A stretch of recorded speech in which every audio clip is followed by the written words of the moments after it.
Welcome to the Black Gay History Channel.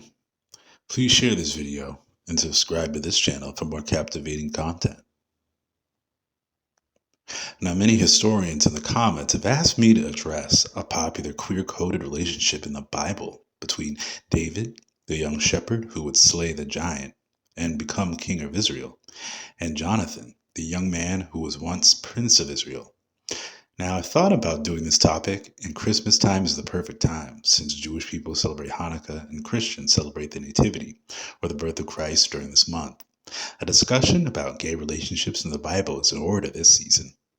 Now, before any conservatives try to come and deny my interpretations of these popular biblical figures, just remember that King James, the man behind translating and compiling this classic version of the Bible that you read, was a proud homosexual in his own loving relationships with men, and he made this very clear to the royal British courts, and he quoted the Bible while doing it.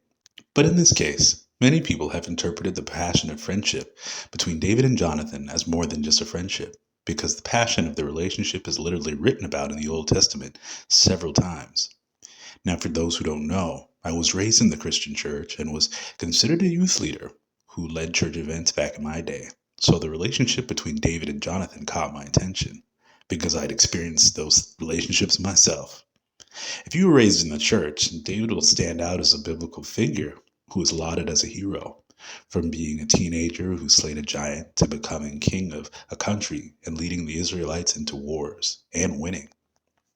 But when he was a young man and King Saul was still the king of Israel, he had an intimate relationship with Saul's son, Jonathan, that has lasted for generations in the most celebrated religious texts.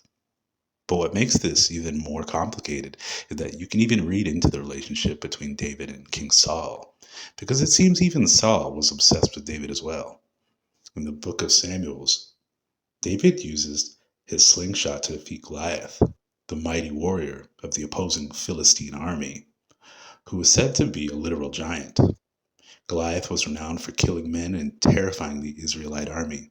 So when little twink David came along and killed Goliath with a slingshot, the Israelites were sure it was the work of God, a miracle. David would be brought to meet King Saul and his son Jonathan while he was still holding Goliath's massive decapitated head in his hand. So of course, these macho kings and princes fell in love with David for doing something men twice his age and size couldn't do. As soon as David and Jonathan met, Jonathan bound himself to David, saying a whole lot of telling things.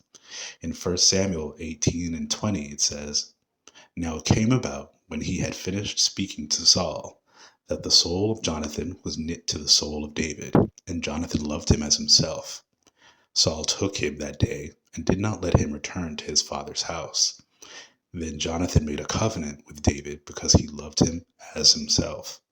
Jonathan stripped himself of the robe that was on him and gave it to David, with his armor, including his sword and his bow and his belt. So David went out wherever Saul sent him and prospered, and Saul set him over the men of war." So not only was Jonathan so devoted to David, Saul, his father, would give David high ranking in the military. Plus, Saul would summon David to play the harp for him when he had anxiety and emotional turmoil. In 1 Samuel chapter 16, Saul is being mentally tormented, and his servants suggest he summon the young and handsome shepherd boy David to play him music for him, saying, "I have seen a son of Jesse of Bethlehem who knows how to play the lyre. He is a brave man and a warrior. He speaks well and is a fine-looking man, and the Lord is with him." Like, why does his looks matter in this instance? In verse 21, it goes on to describe how David playing the lyre or harp does in fact work. Saul's does calm down and is soothed by David's music. But I can't help but wonder if King Saul became obsessed or jealous of David and Jonathan's inevitable relationship. Things would take a turn, and Saul would turn on David, feeling that his power was being usurped. Saul began to become mentally unstable and tried to have David killed. But even with all this going on, Jonathan renewed his quote-unquote commitment to David, even after his own father wanted him dead. Now that's love. In 1 Samuel 20, Saul literally talks about the shame of the relationship or quote-unquote friendship, saying, Then Saul's anger was aroused against Jonathan, and he said to him, "You son of a perverse, rebellious woman, do I not know that you have chosen the son of Jesse to your own shame and to the shame of your mother's nakedness? For as long as the son of Jesse lives on the earth, you shall not be established, nor your kingdom. Now therefore send and bring him to me, for he shall surely die." End quote. But that's not it. Before David and Jonathan part forever, they kiss. Is kissing that common between male friends in the Bible? I don't think so. In 1 Samuel 20:41, it says, "As soon as the lad had gone, David arose from a place toward the south, fell on his face to the ground, and bowed down 3 times. And they kissed one another, and they wept together, but David more so. Then Jonathan said to David, 'Go in peace, since we have both sworn in the name of the Lord, saying, May the Lord be between you and me, and between your descendants and my descendants forever.'" End quote. So you mean they knit their souls to each other, kissed and wept together, and I'm supposed to think that this relationship wasn't romantic? Kissing besties? I think we know the truth here. Though David would go on to become king, his reign would begin in tragedy when Saul would order all his sons to be executed, including Jonathan.